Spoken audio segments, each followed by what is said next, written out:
Hello, everybody, and welcome back to All Things Football. Today's show is going to be Prem Talk, and it's going to be the first installment of this new weekly series that we're going to be doing on this channel. What this involves is literally just talking about the games that have happened in the previous match week. So the match week 1, which is just gone, and then match week 2 when that happens, and so on and so forth. We're going to talk about the games in order from the first match, which was Arsenal's loss against Brentford, to the latest match, which I believe was Tottenham's victory over Manchester City. Now, we're going to start with Arsenal's loss against Brentford. And I just need your thoughts first off, because I have a lot to say about this. I wanted to laugh, but I think I've done too much laughing at Arsenal over the years, and it's not even a shock. It's not actually a shock that they lost. I think as soon as news came out that Aubameyang wasn't playing and then Lacazette wasn't playing, it was really game over, because Brentford, newly promoted side, at home, back in the Premier League, in front of the fans, they're going to turn up, and that's what they did. They stuck to their game plan, got the 2 goals, and Arsenal didn't really threaten them that much in that game, or at all. I didn't watch the full game. I watched parts of the game, but from what I saw the second goal when Brentford scored, literally just a throw-in, a long throw. Arsenal failed to clear the ball, and Norgard scored. Yeah, I was actually in Sainsbury's watching the match on my phone whilst I was doing a bit of a shop. And before the match, I think I can't remember where I said it, but I didn't think Brentford would win. I thought, I'm still in the mindset of it's Arsenal. It's Arsenal. They're a big club. They have good players. The manager still is yet to prove himself properly, but they have good players in the team. And you said Brentford, they are a newly promoted side. But what I didn't take into consideration was the buzz. I didn't actually realize it was at the Brentford Community Stadium. I thought it was at the Emirates. So I thought Arsenal were going to have the home advantage. They have better individual talents on the pitch. But Brentford, they were just in inspired form. The noise when Canos scored was like, honestly, I had to turn down my phone a little bit because it was just so loud. Maybe that's because I wasn't used to fans being back in such a tight stadium, or I don't know what it was. But Arsenal, I think maybe they took Brentford for granted. Maybe they thought the same as me. We're Arsenal. We should go out and win this. We don't know what goes on in that dressing room. We will find out when the documentary comes out, but we don't know what type of information they get from Arteta, how he prepares them for the match. But from the looks of it, from the time that he's had at the club, 1, nothing's really improved. If anything, it might have declined a little bit. But and 2, I feel like I just feel like they're not going anywhere. And the performance against Brentford showed that, because it wasn't just an inspired performance. It was genuine quality that Brentford had over Arsenal. It was Arsenal weren't up to the races. Xhaka getting caught on the ball just outside of his penalty area again. By the way, he was wearing a captain's armband, which he got stripped off. I don't know what that's about. Yeah, it's weird how he's now captain after what happened. Yeah, I kept thinking about it during the match. I was thinking, who's not playing today? Because I forgot Aubameyang played for them, if I'm totally honest with you. But the fact that he was wearing the armband, I think, shows a lot about the integrity of the club and how they operate things. You get publicly stripped of the captaincy. It's given to another player, and then as soon as that player's out, you get the armband back. I know it's not a good thing when you get stripped of it, and because of what he did. But look at Manchester United. De Gea has not worn a captain's armband since he got taken off him. Pogba, the same. I just feel like there's such a different mentality of the clubs that, like Arsenal, and the clubs that are at the top, pushing themselves to a challenge. There's no chance Arsenal are going to make European football this season again, I think. Thing is, again, I said this so many times last season, their team is very good, or is good enough to be much higher in the table. Yeah. We have players like Leno, goalkeeper, Tierney, Ben White, obviously just been at the Euros of England. Pepe really should be up there as like one of the most talked about wingers in the league, but obviously he's not. You have Martinelli, who people comparing to Greenwood.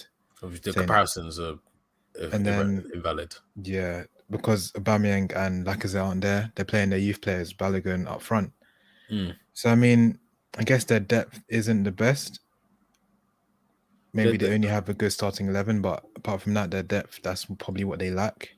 Yeah, I think they lack serious quality and depth because you mentioned their Lacazette and Aubameyang are out. They had to start Balogun up front. He he just wasn't involved in the game. I remember one, maybe two shots completely wide. I just don't think he was given the proper service. Saka didn't start, and obviously, I believe genuinely he is their best player. He That's is. not He just carries their because of the team. hype. I think he has the technical ability and the maturity beyond his age to be their best player. And I think he is. He is when he came on. One thing I love about Bukayo Saka, and um, I say this in the lightest way possible. I believe he could possibly be one of the best versatile players in Europe in the next few years because the way he runs with the ball, it never looks like he's in full flow. It never looks like he's in full flow. It reminds me a bit of uh, Jack Grealish, or do you remember Charles Nzogbia? No. Uh, well, he was a bad boy footballer. He used to play for Wigan, Aston Kind of Villa, like, what about Newcastle. like Dembele, who played for Spurs? Nah, I can see the similarities, but at the same time, I wouldn't compare them. But it never looks like he's going like fully at it, but you can't get the ball off him. It looks like he jogs past you, and you still can't get the ball. And then even if he's off balance, even if a player is bigger than him physically and he's off balance again, he'll manage to get the ball to you. He's on a different level to the other Arsenal players. Emil Smith Rowe had a very good game, but it's just a shame that the players around him weren't able to match his effort and energy levels and actual technical ability on the day. They did obviously miss Aubameyang and Lacazette because they do provide experience and know-how up front. And I think against Janssen and Pinnock at the back, they might have done a little bit better. They might have grabbed a couple of goals. But yeah, I just feel like Arsenal are going to struggle this season. Yeah, but onto the Brentford. Obviously, Canos and Norgard obviously got Brentford onto the best start that they could ever dream of. Obviously, I don't really know any Brentford players. Obviously, I've only heard of Ivan Toney, obviously, because of his goal-scoring record in the Championship. And obviously, in Buemo, he scored against us in pre-season. But apart from that, all these players are trying to make a name for themselves. Yeah. And obviously, they have done, beaten Arsenal. It just obviously pushes that even much higher than they were at the start of the game. I don't know, maybe you've seen Brentford more than I have, but actually, how would you say they performed? I think they performed in terms of the way they played. I can't profess to say I've watched Brentford week in, week out. Last season, I probably saw about 8 or 9 of their matches, and obviously I saw them in the playoff at the end of the season. I feel like they played the way I expected them to play, maybe even better because of the way Arsenal played. They just weren't at it. And Buemo last season at the end of the Championship, from when I was watching him, I think he's going to be a live wire in the Premier League this year. He could have got a couple of goals himself against Arsenal, but the end product just wasn't there. Ivan Toney wasn't in the game as much as I thought he would be, but obviously he is their main man. He's going to be their top goal scorer this season, and he obviously has 37 more games to prove himself in the league. But Canos, I think he was playing. I'm gonna get him mixed up. I know I 100%. think he Was he was right? left wing because he cut in from the left and then he shot bottom left corner. Someone I'm thinking of. I was about to say right wing back, but I don't know why I was about to say that. I'll find out a reason why later. But Canos, he used to play for Liverpool. That's his second Premier League game actually. He played for a few minutes a few years ago, but that goal he scored. You listed Leno as one of Arsenal's or one of the good players on the pitch. He's suspect.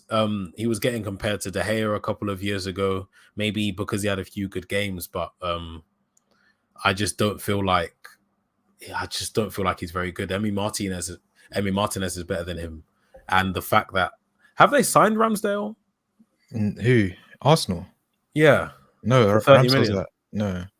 Oh, Pretty sure he's still at Sheffield. Well, either they're just about to sign him or something's getting agreed because he's going to go for 30 million to Arsenal. The business that Arsenal have been doing recently, I think, is very, very poor. Sambi Lukongo, I believe is his name. Yeah, I don't know. the youth player, Lukonga. I think he's a centre mid. Yeah, he was all right, but I don't know. Maybe it's just because he's fresh, just like Brentford. They're fresh in the Premier League. They're going to be putting 300% effort in. Maybe that was the same for Lokonga because he played well in preseason and he had a decent match against Brentford. But I just feel like the rest of the Arsenal team just were not there. And Brentford, Arsenal played into their hands. The very, very high press, as I mentioned before, Xhaka caught on the edge of the box a couple of times. I don't know what Brentford Arsenal studied, but the high press is what they do. And they just got caught out too many times. So it was a very naive performance from them. Yeah, I think we should move on from Arsenal because Arsenal just that team. They are a top club, but right now they're not. If you get what I mean. Yeah. And then on to Saturday.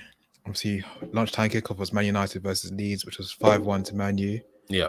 I don't think we're really going to go into detail of this because that's why we have United talk. So if you want to watch that detail in full, so we'll go skip over that and go straight to Burnley Brighton. So Burnley lost at home to Brighton 2-1. I heard you say yesterday in the episode that you just still want to see Burnley in the Prem anymore. I hope they get relegated. I am sick to the back teeth of Burnley. They it's Brexit football, isn't it? It's a joke, but it's the truth. I don't like the way they play. I don't like the players they have. Sean Dyche is a good manager, and I think in a team where he's afforded more money and he's able to buy better quality players, you might see a different type of football. But the way he puts that team together and the way they play, I just cannot stand it. And I'm happy that if I could pick a favorite to go down in terms of who I really want, it would be Burnley, and I'm happy they lost.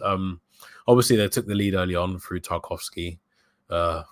Obviously, it's going to be a corner. I think it was a header because that's how they score their goals. Yeah, it was. That was a bit of was it? I think Morpay was pushed to the floor. There was a bit of controversy about maybe VAR should have ruled it out because Morpay just fell to the floor, and then obviously Tarkowski got the free header.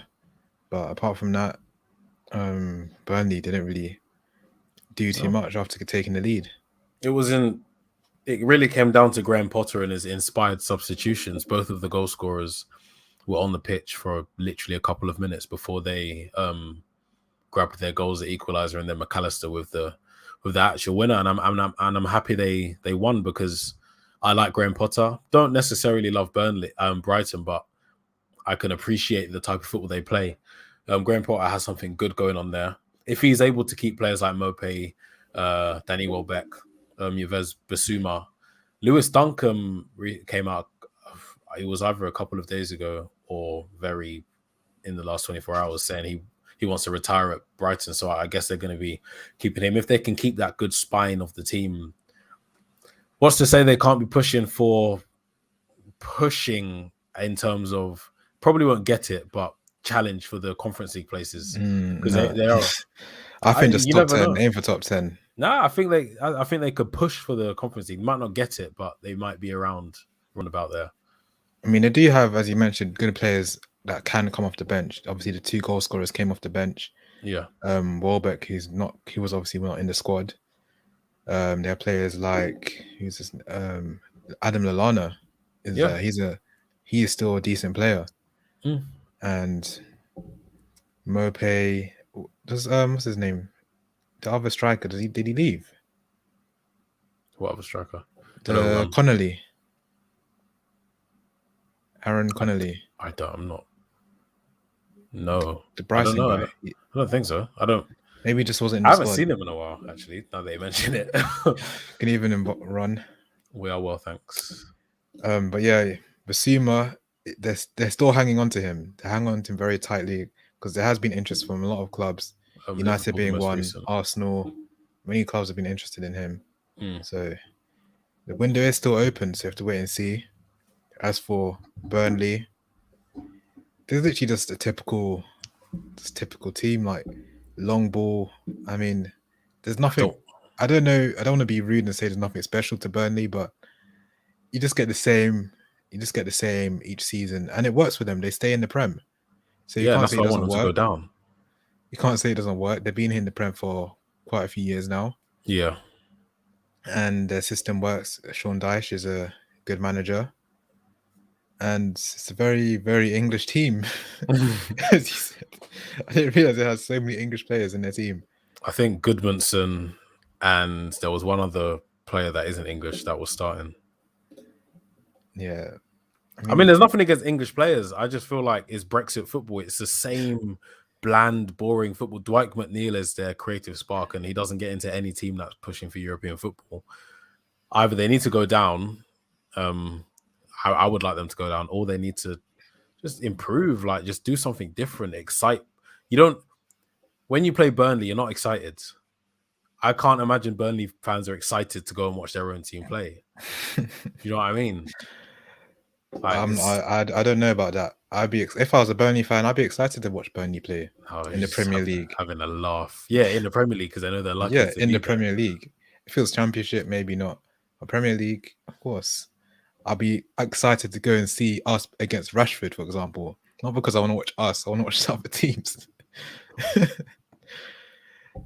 Well, yeah, on to the next game of the afternoon or the same time was Chelsea and Crystal Palace with new manager, Crystal Palace. Patrick Vieira. I think we need to start with Vieira. He's going to get that team relegated. Oh my gosh! I see what he. No, I think it'll take a bit of time. I see what he's trying to do. Sign attacking players, sign defensive players, sign midfielders. So Conor Gallagher, Mark Guehi, Olise. I think he knows what he's doing, but it's going to take time to implement his system. I mean, when he was manager at Nice, I'm pretty sure they fired him because he just wasn't very good. I've never watched his team play. I can only go off the results and the stats and whatnot. But I don't want Crystal Palace to get relegated because I like them.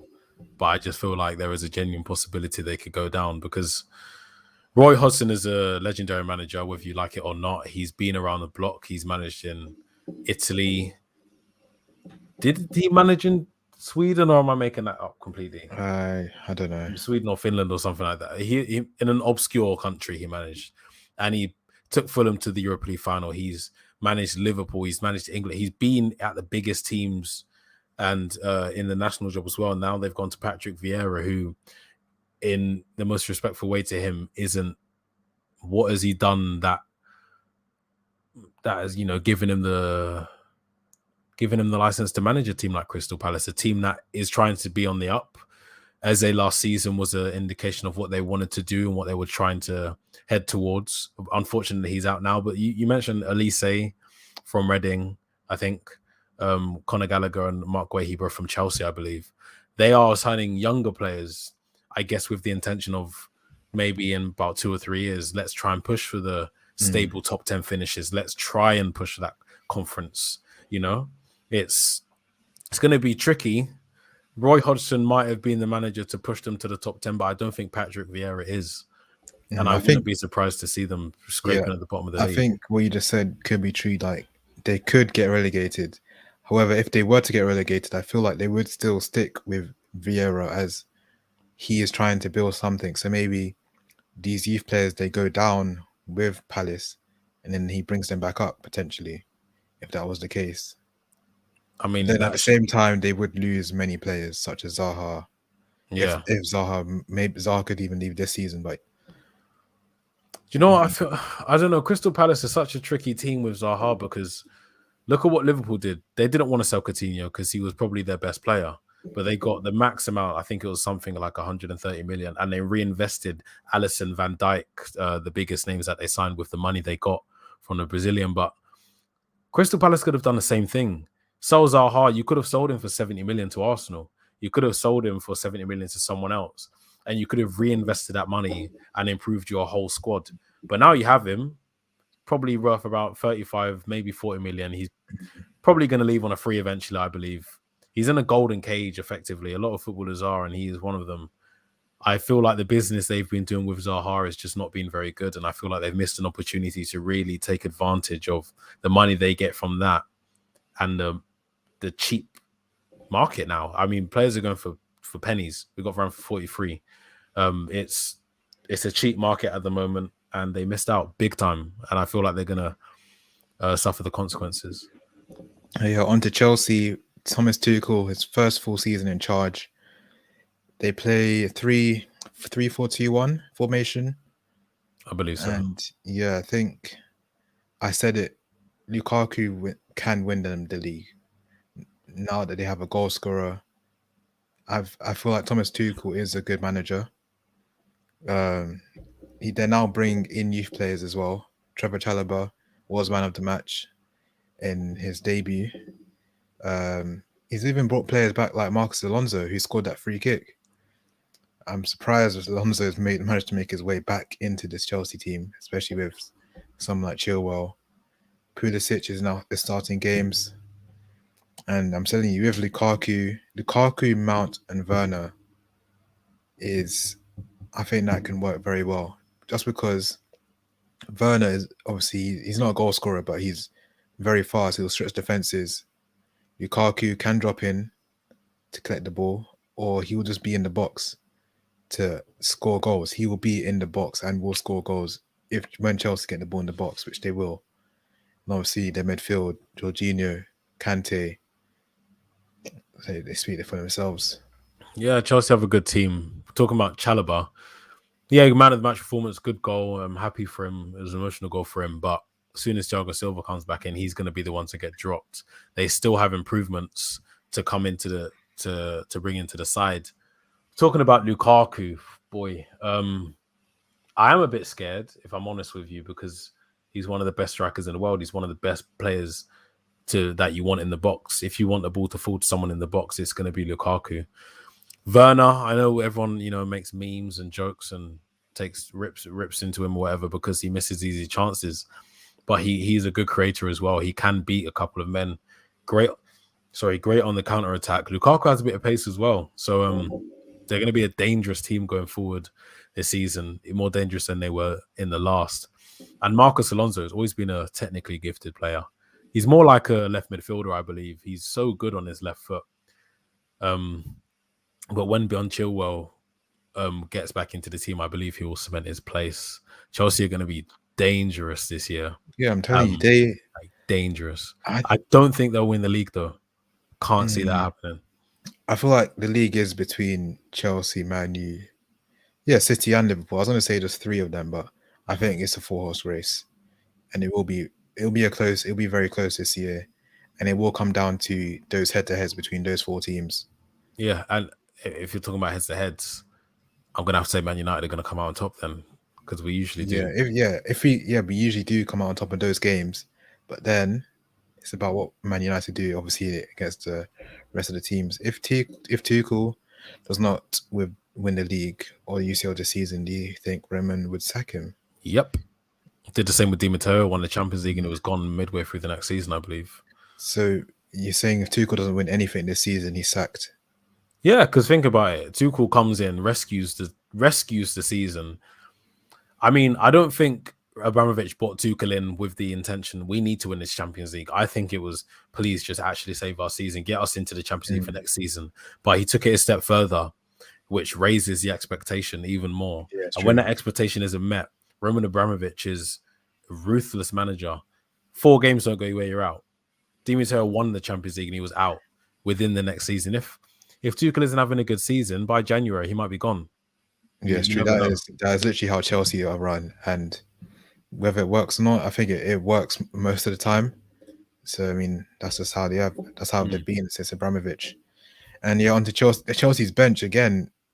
Very, very good squad depth. You mentioned Thiago Silva's on the bench. Ben Chilwell's on the bench. Reece James, Kai Havertz, Callum Hudson-Odoi, and Abraham was on the bench, but he looks like he's nearing a move to Roma to play under Jose Mourinho. But yeah, I was actually surprised Mourinho was in for Abraham. But yeah, Chelsea. I'm telling you, I'm not going to be surprised if they win the league. I would be surprised if they won the league. I won't be surprised. I think if we play Chelsea next week, I think we could win that. I don't know, man. It's just something about Chelsea. I can't see them going 38 games consistently to win the league. I just can't see it happening. Yeah, I agree that we'd beat them. However, it's about what we do against other teams. And I think there's That's something where different I'm in the air this unsure. season. Something different is in the air this season, Ibs. I'm telling you. I'm not getting carried away with the result, but we're different. We're different this year. Yeah, on to the next game. Everton 3, Southampton 1. Everton. What are your thoughts on Benitez? How can you have Benitez? Imagine we had, I don't even know who's an example. Imagine if Benitez came to Man U. We wouldn't want him. So how can Everton fans, or how can Everton allow that to happen? Everton are a shameless club. I know Liverpool fans say that, but I think I've come to the realization that they are. I obviously don't support Everton or Liverpool, so it doesn't actually concern me, or I didn't care enough to build an opinion on it. But since you asked, I don't think it's that deep. They want what's best for them.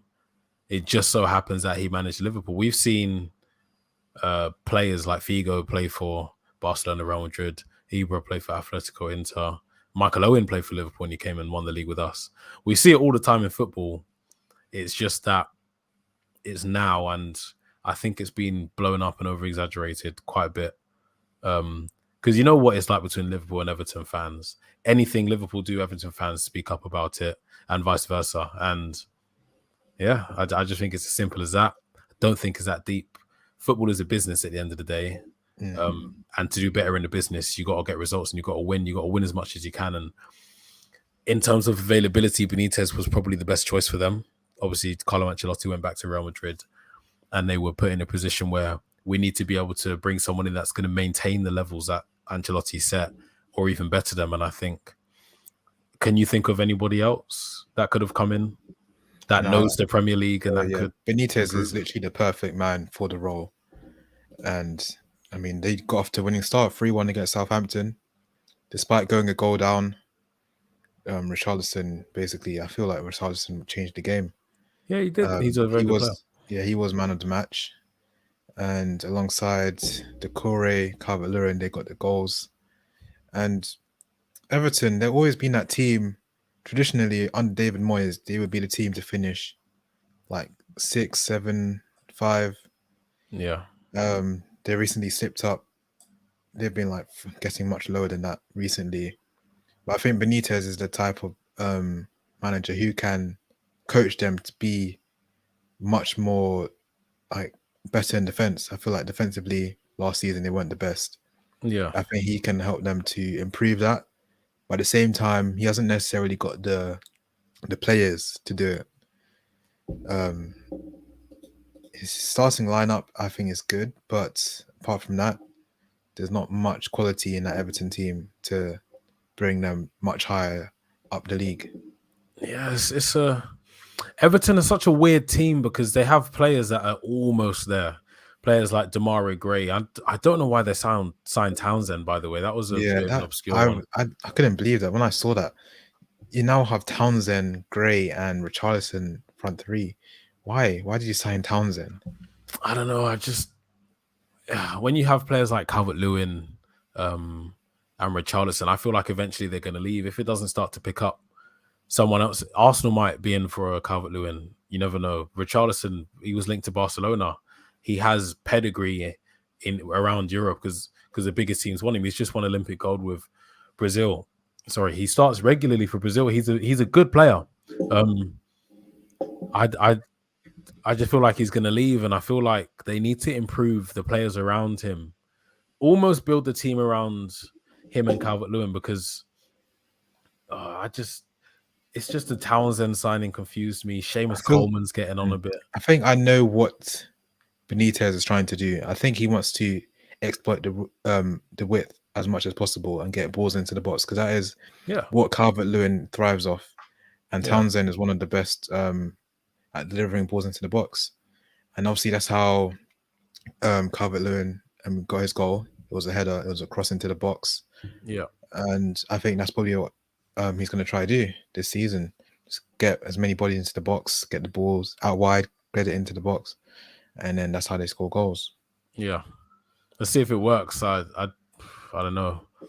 We'll have to wait probably until 10 to 12 games in to see how they're actually doing. But I feel like they do. I feel like they do well this season.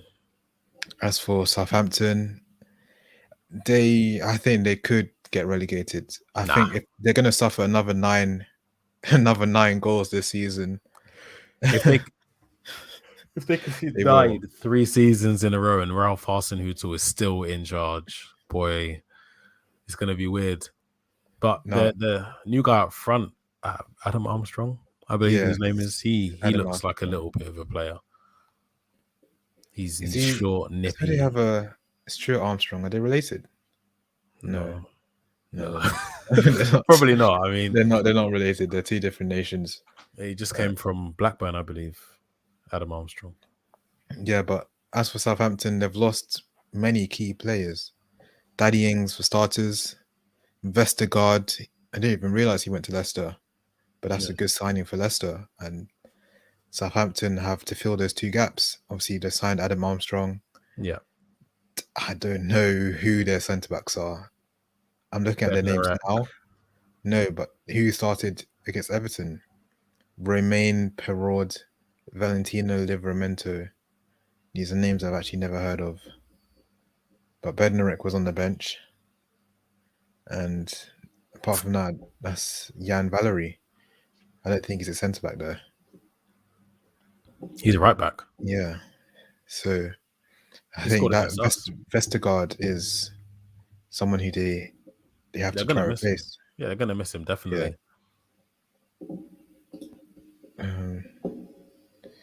Well, yeah, Southampton. I'm saying that they're going to be battling relegation.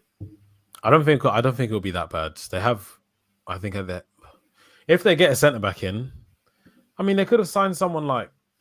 Swansea is just gone. If they would, I don't know, they might just end up getting someone on loan that's already got Premier League experience, maybe a youngster coming through. But they do need to replace Vestergaard because I believe he was their best defender. Bertrand's gone as well to Leicester. Yeah. Has he? He went for free to Leicester. Yeah, so they lost that position as well. I don't know who's playing left back for them at the moment. But now that I'm thinking about it, you're talking claims of relegation. I wouldn't be surprised, but I don't think it's going to happen. I'll be shocked, but not surprised. And then another team, new management, is Wolves. Wolverhampton. I'm not sure who the manager is. I'm not sure his name, but I know his face, but I can't remember his name. Yeah, but they lost 1-0 away to Leicester. And we have to talk about Adama Traore because in front of goal he's hilarious. Yeah, that's what I was thinking as well. Like all this pace, all this power, everything, and he's in front of goal and just does nothing. Literally, it's like his heart rate triples when he gets in front of goal because he does everything. Everything else he does so well. But put him in front of, like, he'll score a banger, he'll score a screamer from outside the box. But put him 1-on-1 against the keeper, and it's like he doesn't know what to do. It's like they could easily exploit how he is they could easily play him up front, just like how West Ham play Antonio up front, and he could do that job. But it's just his finishing. If he works on his finishing, Wolves would win that game potentially. Maybe he's too big. He can't open up his foot enough. I don't know, but like his leg is too heavy to lift up to he can't finish it with finesse.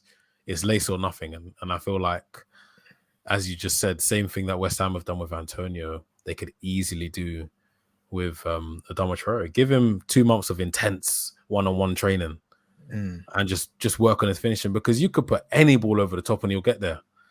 And put him one-on-one against keeper after intense training for a couple of months. Even play it to his feet. No defender's going to get the ball off him. Exactly. He'll hold it up. It's weird how his development, I think, has stagnated. And surely you would have done something about it by now. I don't know. I'm not a professional footballer at the end of the day, so who am I to say anything? Got something here from Rafael. Hello, my friends. Here in Brazil, we think that Europeans don't care about the Club World Cup. Is that true? I'd say.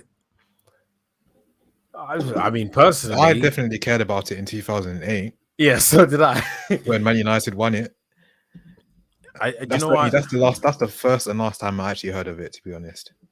You know what it is? I believe if your club isn't in it, you don't have any sort of care in the world for it because it really is just the Champions League winner, the and then the equivalent from different parts of the world. And you're gonna watch the Champions League because it's a great competition with great history. All the best teams in Europe are in it. But the Club World Cup, it's only one team from Europe. So only the fans of that club are gonna have a care for it because one is not televised very well over here. Like we can watch the Champions League on a few different channels in Europe. We have BT Sport here, but if when the Club World Cup is on, I don't know what TV channel it's on, and I'm not going to sit back and just look for it. I'm not going to go through all the channels on my TV and look for it. So that's the reason why I don't care that much. But if Manchester United were in it, I'd watch it. I'd find a way to watch it. But I don't really want to watch. I'm not going to go and watch Chelsea playing the Club World Cup because it's just not my concern, really. Yeah, it is in Japan this year. It says from 9th to 19th of December, 7 teams. But yeah, Raphael, I think that answers the question. It's not really televised as much here. I guess in Brazil, it could be televised much more compared to how it is televised here. I think as well, Chelsea against Corinthians in 2012 when they lost it, I believe, to Corinthians or to a team in Japan, playing against Real Madrid or Bayern Munich might be the best game they have all season. But for Manchester United or Liverpool, playing against a team from Japan or Brazil is just like the quality isn't the same, so there might not be as much interest. I believe that could be another reason why. That is a reason. So obviously Man United, the last time I watched it was obviously when Man United won it, 2008, 2009, Barcelona, 2010, Inter Milan, 2011, Barcelona, 2012, it did go to the Corinthians. Yeah. And then from then on, Bayern Munich, Real Madrid, Barcelona, Real Madrid, Liverpool, Bayern Munich last year. So, I mean, I guess it, from the perspective of Raphael, is that he can see maybe his local teams in Brazil, which he probably watches week in, week out, actually compete against the European teams, which they obviously wouldn't usually get the chance to do so. Whereas in Europe, we can see the Europa League, we watch the Champions League, Premier League, and we can see our clubs compete in Europe. So I mean, for us, I guess we don't really think of it in that way. So we just take it for granted. We don't really watch it. We don't really care. But yeah, I think that answers your question, Raphael. And it's good to see the support in Brazil. Yes. I'm gonna have to get my Brazil top after you guys won the Olympics. Twice in a row, actually. But yeah, back to Leicester Wolves. Back to Leicester Wolves. Yeah, we're talking about Traoré, but we'll go on to Jamie Vardy. Ricardo Pereira's back from injury, and he is what we want Wan-Bissaka to do, because what he did on that out wide nutmeg on, was it Martinho? And then cross and Vardy near post run. Great finish. I don't know. I just don't know how he finished that. I think with Vardy, Vardy is ageless. He doesn't age. He's almost like Ronaldo. Obviously, not the same quality. Not claiming anything there.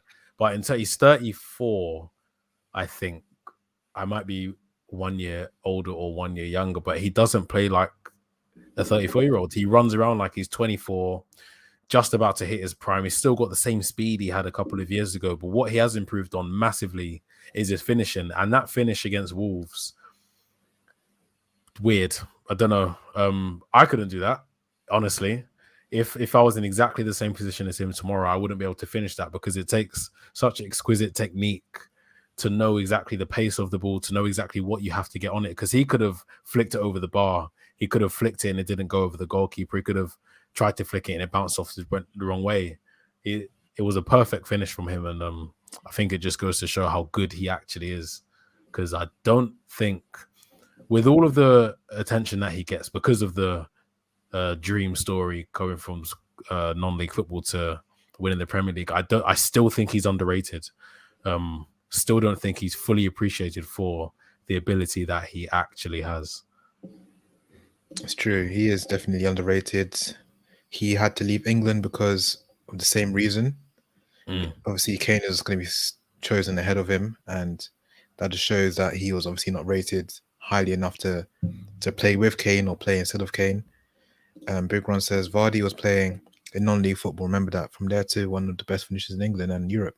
Yeah, it's very true. He is literally one of the best strikers in the Premier League, and he's got that striker's instinct. He just knew he had to make that near post run, get a touch on the ball, and it's a goal. It's just inevitable with Vardy. He's always going to score goals. Yeah, and right there you speak about the striker's instincts, and I think what that goes back to in general talk about strikers. When strikers only score tap-ins, people will be like, oh, Robert Lewandowski's not that good because he only scores tap-ins. Jamie Vardy only scores tap-ins. That might not be why. That might be the reason why he doesn't get appreciated as much as he should do. But it's striker's instinct. You have to learn it. Better quality strikers are in the right place at the right time.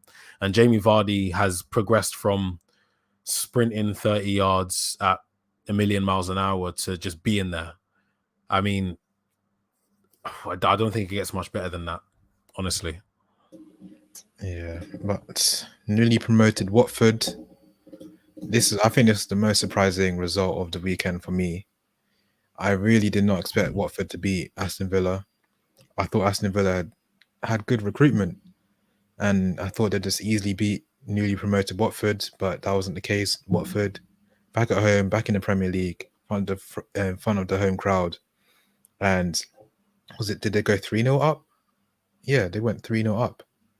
I believe so, yeah. Yeah, 3-0 up. First goal, Emmanuel Dennis, new striker.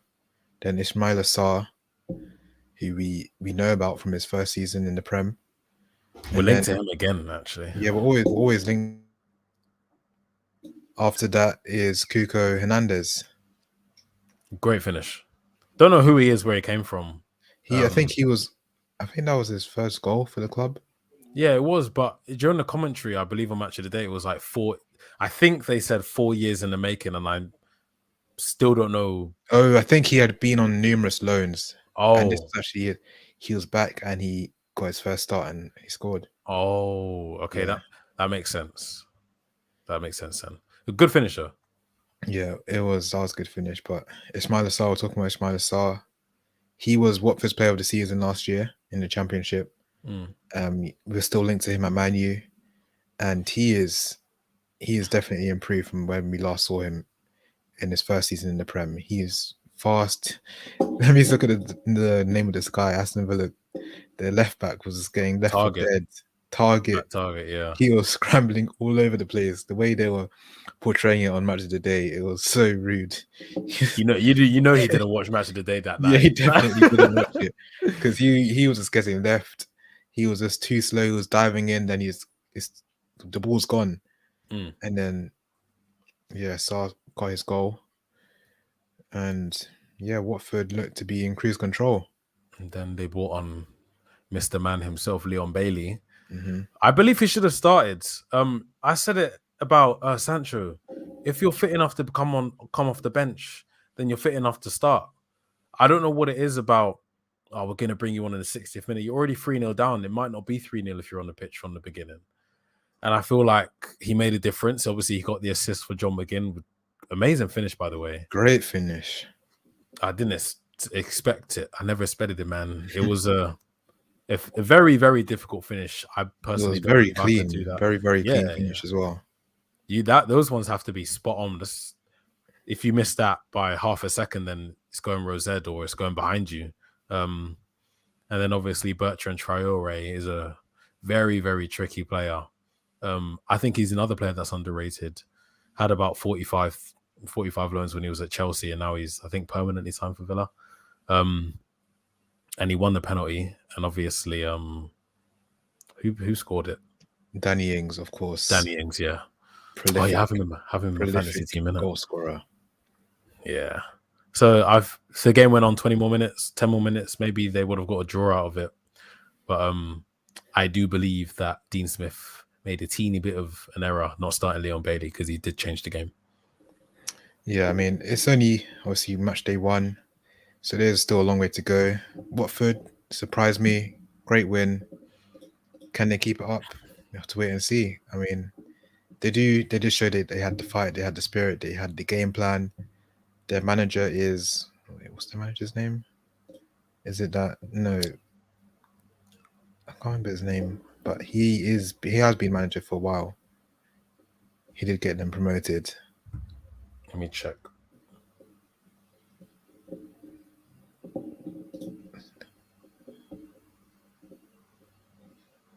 The manager does not say on the fantasy prem, does it?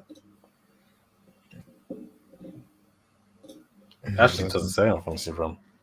But yeah, I mean, I think they have a good manager. Mm.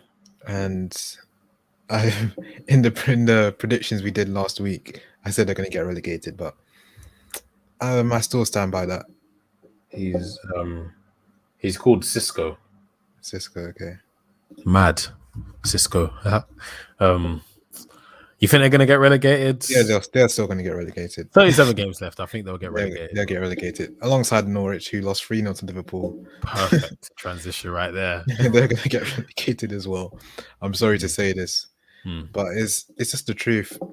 It's just they're just not good enough for they too good for the Championship, not good enough for the Premier League. The divide is getting bigger. There's a massive gap between the two leagues, and I mean, it's against Liverpool. It's not. Yeah, like it is Liverpool. It was against a Leicester team. It was one of the best teams in the world. So 3-0, I think, maybe is an expected result. Salah was on form. A goal and 2 assists, I think. Obviously, Diogo Jota opened the scoring. I don't know. Norwich just didn't look there, man. They lost, obviously, Emi Buendia, and I don't believe I know who they replaced him with. Timu Pukki up front. He's not going to be doing what he did a couple of years ago in the Premier League. I don't know, man. No, Timu Pukki's just not the one. It's looking like a long season. They have Billy Gilmore in midfield, a guy who's not really proven himself in the Prem. I mean, these are the players who are meant to go on loan and be loaned out into the Championship to get that experience. But yeah, to go straight into the Prem, I don't think they're ready. I think he'll grow as a player because he's going to be battling relegation, going to have very many tough games. But yeah, I don't really know any of the players in Norwich. Their bench, I actually don't know. Maybe like one player I know from their bench. And the starting 11, Todd Cantwell. I just don't think they have enough to stay up. Yeah. And as for Liverpool, Big Ronson, what do you think of Todd Cantwell? I'm not going to lie. I think he should have taken that move to Tottenham a couple of years ago because maybe his career would have progressed a little bit. The boat might have, definitely has sailed by now. They obviously brought in Bergwijn after they were linked with Todd Cantwell. Son is obviously there. I don't know. If he was to leave Norwich, where would he go? Who is he good enough to play for? Todd Cantwell is definitely a very good player. But it's about what team would want to spend the money to buy him. Because most teams have players who are similar to Cantwell. He doesn't offer that much different to other wingers. What's his speciality though? Like, yeah, I've watched him and I think you're not blisteringly fast. You're not going to beat two guys and whip a magnificent ball in.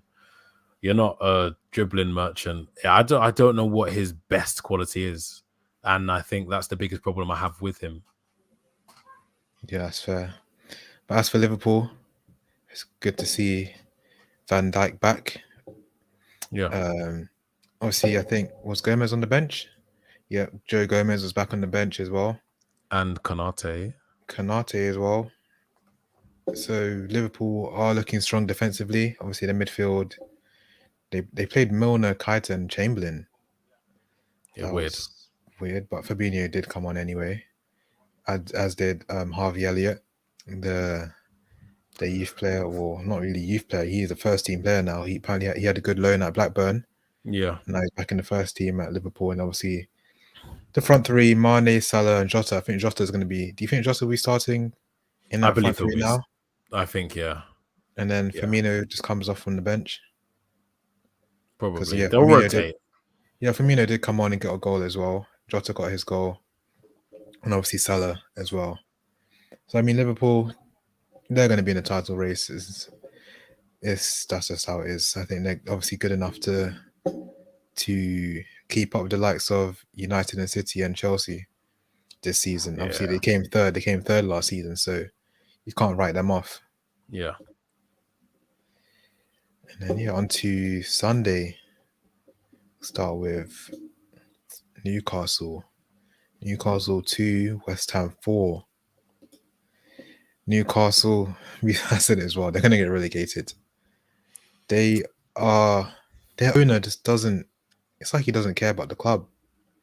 I think he is basically the Glazers. He cares about his profits and his money in the back pocket more than he cares about what Newcastle should be achieving on the pitch, because they're a big team. One of the biggest teams in England. Yeah, they are a big team. Look at their stadium; it's massive. Look at the players they've had. Look at what they've done since the Premier League was started. Now they're a team that 10 years ago was like a yo-yo between the Championship and the Premier League, and it's looking as if they might go down. Yeah, they have a player like St. Maximin. They just signed Joe Willock, I think. We'll have to talk about St. Maximin soon, because that guy. They signed Joe Willock. Declan Basmati Rice was not looking too happy against him. He got fried. Yeah, man. Declan fried rice. But yeah, man. If they got relegated, I'd be shocked but not surprised. Again, he was looking to sell, but obviously it didn't happen. Literally, they're kind of in the situation that Man City used to be in, yeah, and Chelsea used to be in. It's all about ownership. If they had their club sold and bought by a rich owner who was going to invest money, Newcastle would literally be a top 4 team. They would be. They are a big team. They would be a top 4 team if the money was invested properly.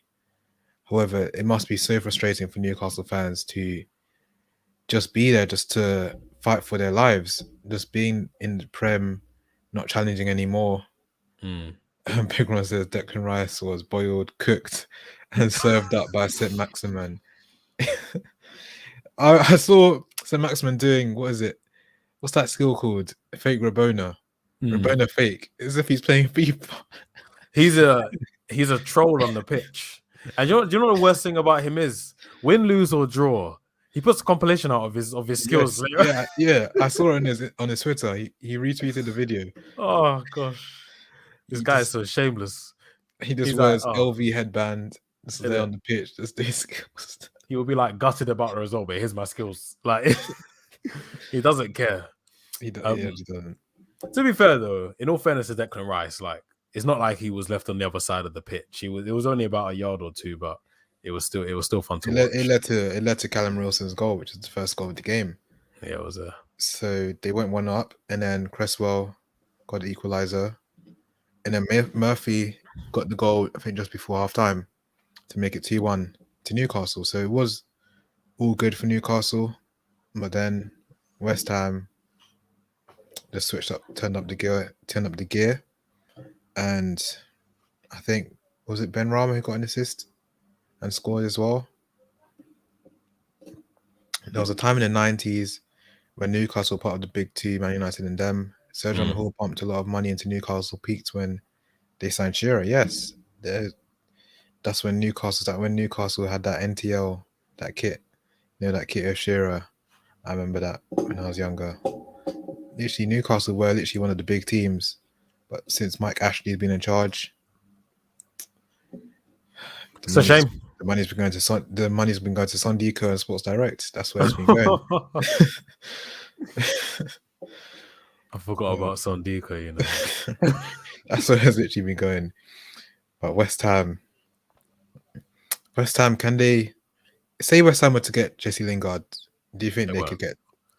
Well, it's hypothetical. Do you think they would? Well, obviously they're going to be in Europa League. Is it this season? Do I think they'll requalify? Yeah. Without Lingard, no. With Lingard, probably not. Because other teams are looking good, man. Obviously, they have Ben Rama, who's got a goal and an assist, I believe. Antonio, congratulations to him. West Ham's all-time top scorer in the Premier League. But I just feel like without that one extra player who's of a level of someone just above Lingard, I can't see them requalifying for Europe. How old are you two, if you don't mind me asking? I'm not going to 40. You should find a better way to spend my. Nah, man, this is the best way to spend your evenings when we're live. I'm 22. Yeah, I'm 20. My camera just turned off. I'm just going to sort that out. Wait.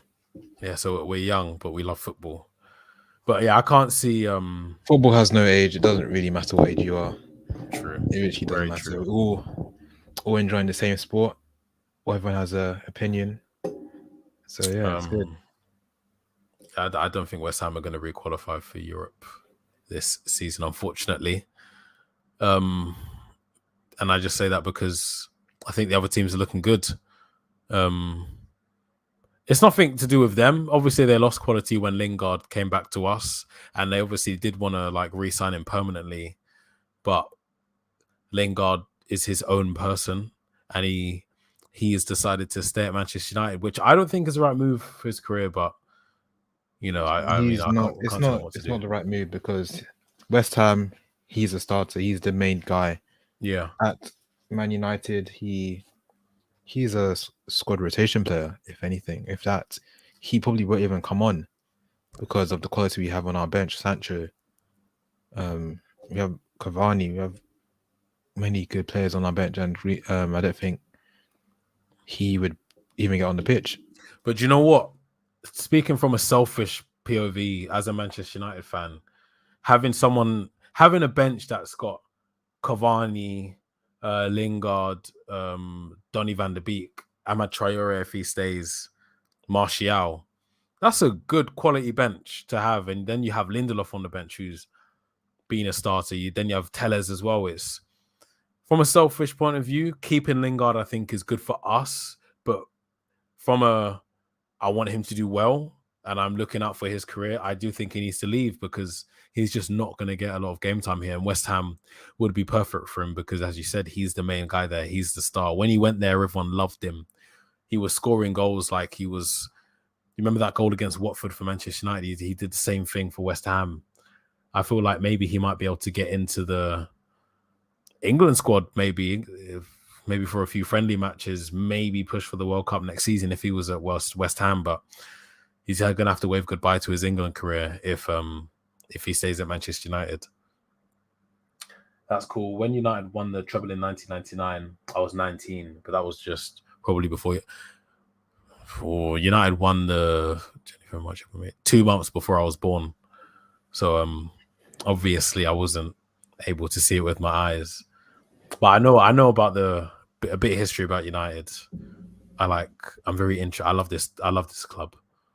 This club means a lot to me, man. Yeah, last game of the weekend was obviously Spurs Man City. Was this a shock result to you? No, but yes. No, because Spurs have done it before. They've beaten City before. Yes, because City have just spent 100 million on a player. And may I quote Graham Souness? If you're 100 million pound player, you should be getting 4 assists. We'll go into Graham Souness after this because I was actually going to bring it up as well. Yeah. Let's firstly go through this game. Spurs without Harry Kane, who is a saint. He doesn't drink, he doesn't deal whatever. Obviously, he was not in the squad. Didn't turn up to training.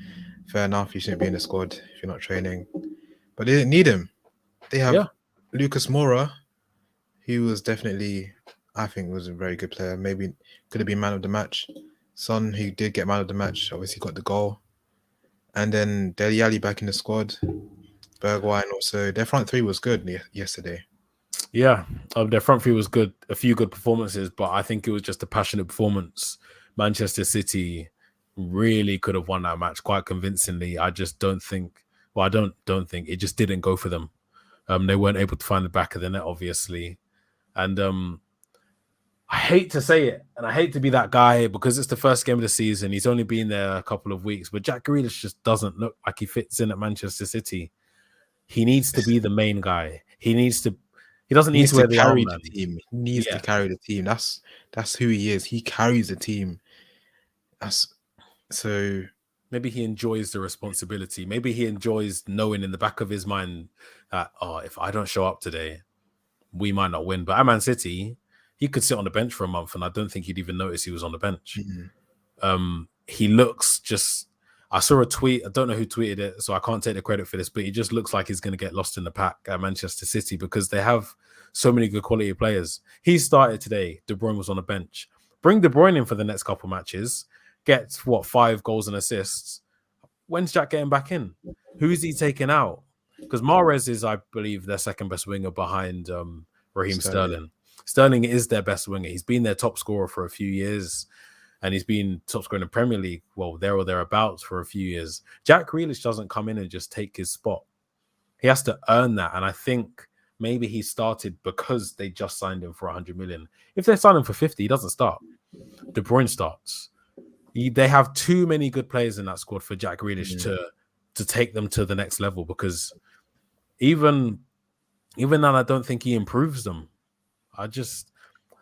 I think a lot of that signing goes into marketability and raising the profile of your club. Literally, Jack Grealish, many young England fans look up to him. They're trying to obviously fill the empty had. They're trying to increase their fan base. They're trying to increase all these numbers. And I think that's why they signed him effectively.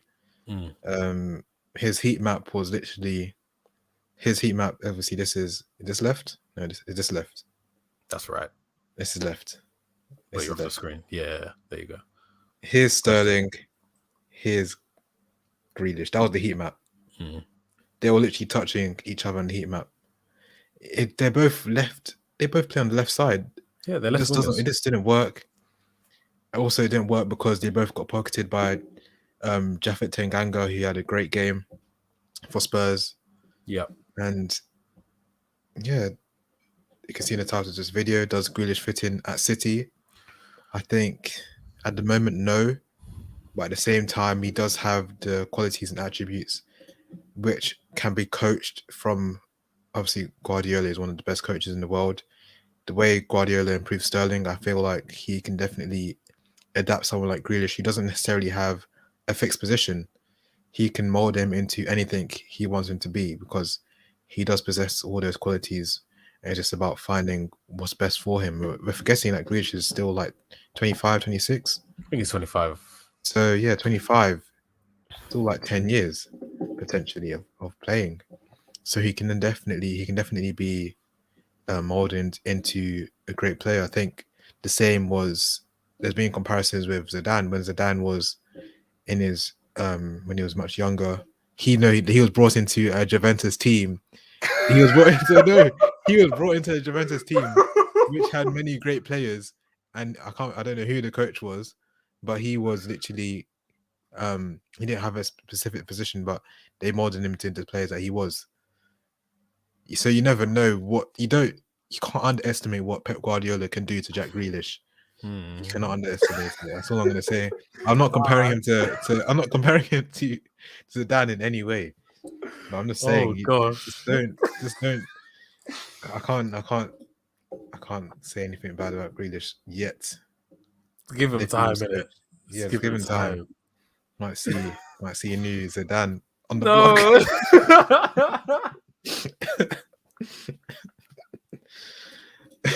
Oh gosh.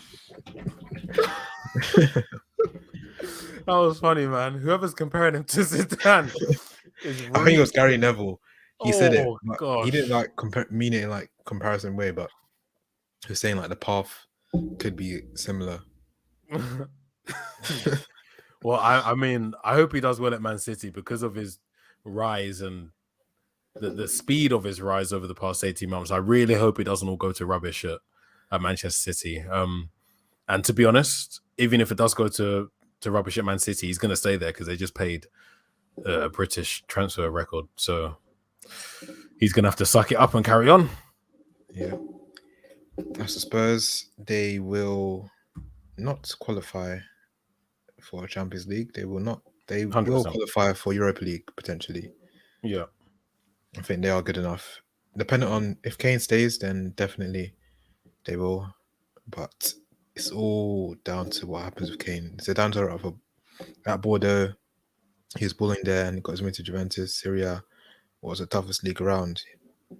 Do you know what? I'm actually so upset that I wasn't alive for the when Serie A had every single like the best players in the world, because you always hear stories about Serie A in the 90s, early 2000s was just by far the best league, the most competitive. You had players like Batistuta just chilling there, and he wasn't just the only world class striker. He had Maldini in his prime. Never got to see him in his prime. People say he's the best defender ever. I always liked Dida. Apparently, he was overrated, the AC Milan keeper, but I always liked him. When we had that few years against AC Milan in the Champions League, Dida and Abbiati were the keepers for them. It sounds outrageous, but I think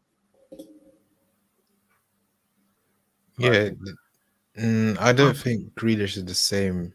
I don't think I'd say that. I don't know. But then, if you're talking about the way they can effortlessly go past the player in terms of the nonchalance, look at Pogba. Pogba's the same, and look, Pogba being deployed on the left like Jack Grealish. You know, I feel like the right coach can be like a Zidane. I just don't feel like I cannot think of any player off the top of my head right now who comes even close to Zidane, because he was. I always think back to the match against Brazil in the 2006 World Cup against some of the best players that Brazil has ever produced, and he made them look like amateurs. Jack Grealish doesn't do that. Yeah, man. The Serie A is always. I have a factoid. Don't know if it's 100% correct, but Fabio Capello won the league with, I believe it was AC Milan or Inter Milan, with an average of one goal a game. I think he literally scored 38 goals in 38 games, and obviously that is, can signify that the Serie A was boring to watch, but it had very good players. Yeah, I mean, back to City. Oh yeah, I mean, they did lose. It's a 38-game season. They're out of the title race, man. They're not catching us. Race. I mean, that 3-point gap, there's no way they can make that up. I mean, it's not like they've made up before, but the season is different. I'm telling you, the season is different. Well, to be fair, if before the Premier League kicked off, I believed that there was about 3 or 4 teams, United, Chelsea, Liverpool, City, that could go 18, 19, 20 games without losing. Whether or not you get 3 or 4 draws in that time is different. But obviously City have lost. It's all down to City. I mean, it's all down to Chelsea, Liverpool, and United. One of those 3 teams is going to have a long run of unbeaten. It's going to be a long unbeaten run. I hope it's us. I mean, we have the easier fixtures until October. So we should really go on an unbeaten run in these games. We should win every game. Yeah, win every game. Not just unbeaten, but win every game. Capello won it with AC Milan a few times. And yes, that 1-0 stat is not surprising. Is it on Spotify? Let me check. Let me type that in. Serie has never been appealing to me, to be honest. It's on BT Sport. BT Sport have the rights for it now. Yeah, maybe I'll watch Ronaldo only. That's the only thing I'll watch. Well, you might be going to PSG, so I don't know if you're going to watch him. So. Oh yeah, because Mbappe wants to go to Real Madrid apparently. Yeah, apparently that's progressing. So if Ronaldo goes to PSG, just know I'm relocating to Paris. Get my season ticket there. Eurostar on Fridays, match Saturdays, back on Saturday night. Easy. Well, yeah, I think that does round up. We'll quickly go talk about Graham Souness, his obsession for Paul Pogba. Obviously, there was a discussion after the game about Kane, Pogba, all this. Michael Richards was obviously defending Pogba because they were saying how is it different to the Pogba situation? How is Kane's situation different? But yet they are defending Kane, but with Pogba, they're saying, oh, he could keep his agent quiet. But Pogba's not the one openly saying stuff or not. Pogba attended training. Kane is openly not attending training. It's a difference. But yet they're defending Kane. You know what it is with Kane? He's the England captain, one of the best strikers in the world.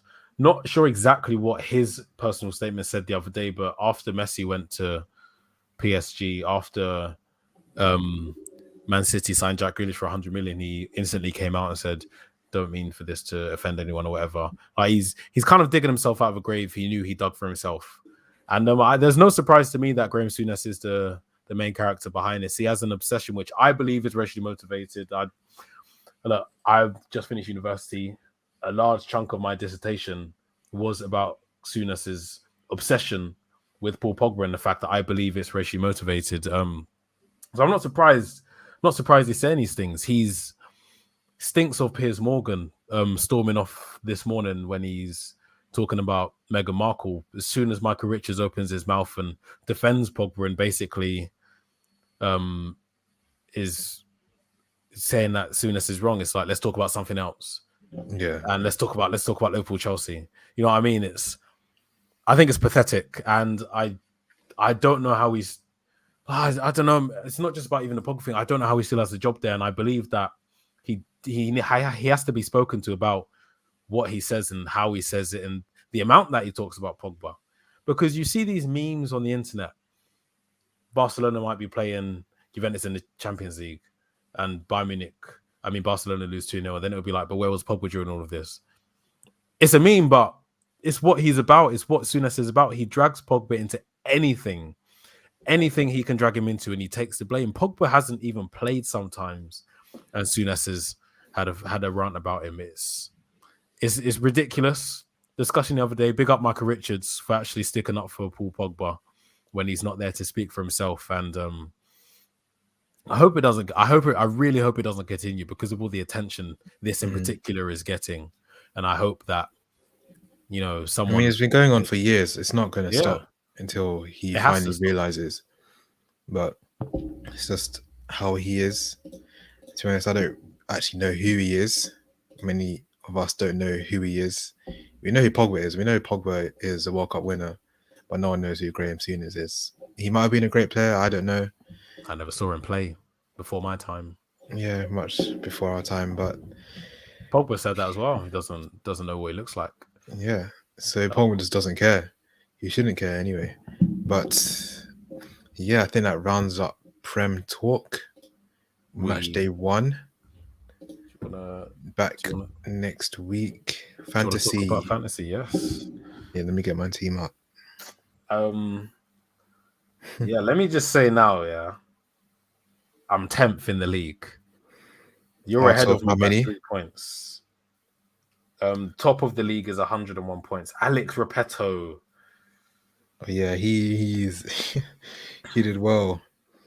I need to put Antonio because now he's West Ham's main striker. I do need to put him in. Thank you very much, everyone. We love having you here. We love your comments. Very interactive, and we do really appreciate that. It's not too late to join the Fantasy Premier League if you have a team. So yeah, I'll show the league so far. Loads. That is never gonna focus. There we go. Okay, so put my name in there. I'm just one I'm one space below. See, I'm in the top 10. Never a doubt. Oh yeah, I'm in the top 10 as well. This is just the first week. I might make a transfer live on air. Might have to take out Ivan. How much is Antonio? He must be like 7. Let me look at your team.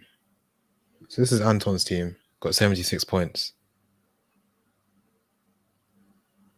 Look. That's a young man thing. Yeah, Antonio's 7.5. I can't even afford him. My team is good. Look, Fernandez is obviously going to get me points. I should have triple captained him. That's the mistake I made. I was this close to putting a triple captain. Alexander-Arnold, obviously. Soufal.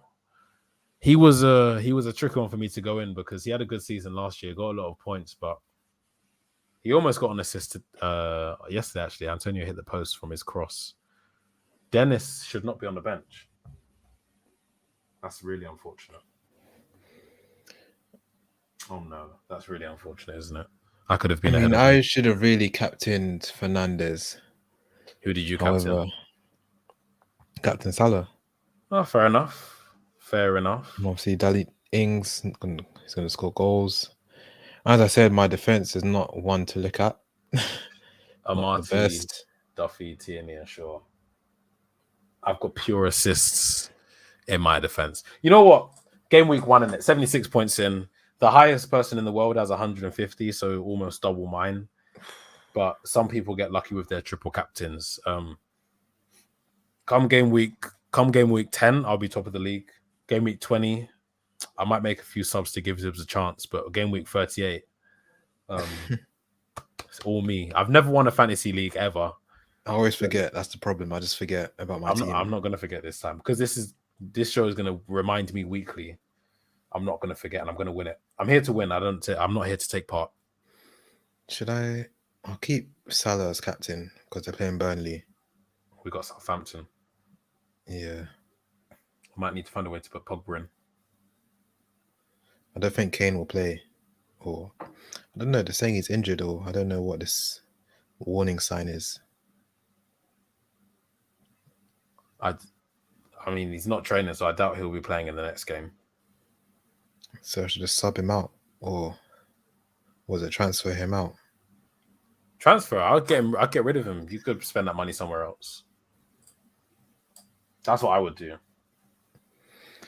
But you're ahead of me by 3 points, so who am I to say?